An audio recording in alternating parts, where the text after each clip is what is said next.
எசாயா அதிகாரம் 52. எருசலேமின் மீட்பு.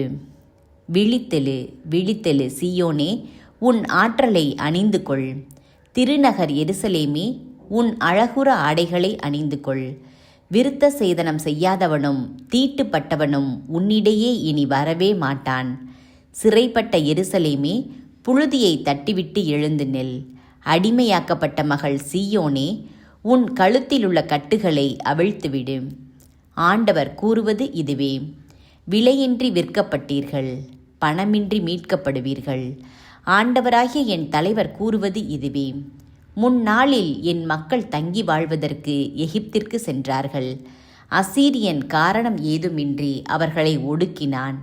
இப்பொழுது எனக்கு இங்கே என்ன இருக்கிறது என்கிறார் ஆண்டவர். ஈட்டுத் தொகை செலுத்தாது என் மக்கள் இழுத்துச் செல்லப்பட்டார்கள். அவர்களை ஆளுவோர் தற்பெருமை பேசுகின்றனர். எந்நாளும் இடைவிடாது என் பெயர் இகழப்படுகிறது என்கிறார் ஆண்டவர். ஆதலால் என் மக்கள் எனது பெயரை அறிந்து கொள்வார்கள். இதை சொல்கிறவர் நானே என்பதை அந்நாளில் உணர்ந்து கொள்வார்கள். இதோ நான் இங்கே இருக்கிறேன்.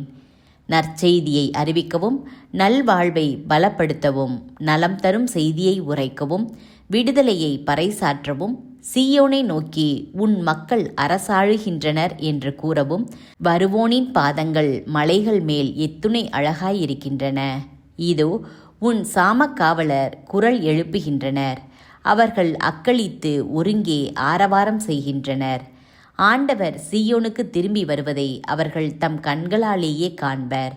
எருசலேமின் பாழ் இடங்களே, ஒருங்கே ஆர்ப்பரித்து பாடுங்கள். ஆண்டவர் தம் மக்களுக்கு ஆறுதல் அளித்துள்ளார். எருசலேமுக்கு மீட்பு வழங்கியுள்ளார்.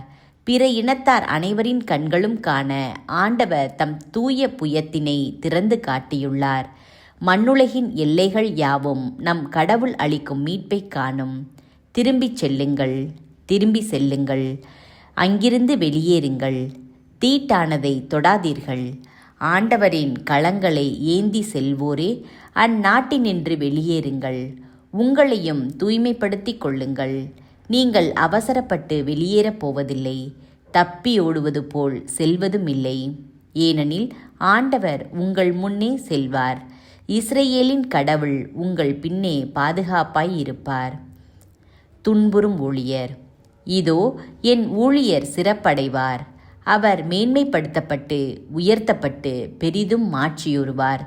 அவரை கண்ட பலர் திகைப்புற்றனர். அவரது தோற்றம் பெரிதும் உருக்குலைந்ததால் மனித சாயலே அவருக்கு இல்லாதிருந்தது. மானிடரின் உருவமே அவருக்கு இல்லை. அவ்வாறே அவர் பல பிற இனத்தாரை அதிர்ச்சிக்குள்ளாக்குவார். அரசர்களும் அவரை முன்னிட்டு வாய்ப்பொத்தி நிற்பர். ஏனெனில் தங்களுக்கு சொல்லப்படாததை அவர்கள் காண்பர், தாங்கள் கேள்விப்படாததை அவர்கள் புரிந்து கொள்வர்.